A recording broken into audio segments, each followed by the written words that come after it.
मागची व्हिडिओ खूप इन्फॉर्मेटिव्ह होती ना.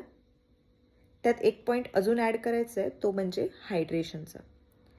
फॉर एक्झाम्पल, तुम्ही 1 तासाचा वर्कआउट करता, तर त्या 1 तासाच्या वर्कआउटमध्ये तुम्हाला 500 ते 1000 ml पाणी प्यायचं आहे.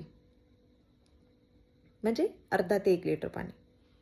15 मिनिटाला 250 ml पाणी तुम्हाला प्यायचं. पण हे वॅरी करतं की तुम्ही कोणत्या प्रकारचं वर्कआउट करताय. जर तुम्ही हेवी वर्कआउट करताय, ज्याच्यामध्ये स्वेट जास्त जातो, तर त्या केसमध्ये तुम्हाला जास्त पाणी प्यायचं आहे. आणि पाणी कसं प्यायचं? बसायचं, 1 घोट पाणी प्यायचं, त्याच्यामध्ये मस्त लाळ मिक्स करून घ्यायची आणि मग ते पाणी गिळायचं. हायड्रेशन खूप मेन रोल प्ले करतो तुमच्या वेट गेनमध्ये आणि वेट लॉसमध्ये. तर हायड्रेशनवरती खूप खूप खूप लक्ष द्या.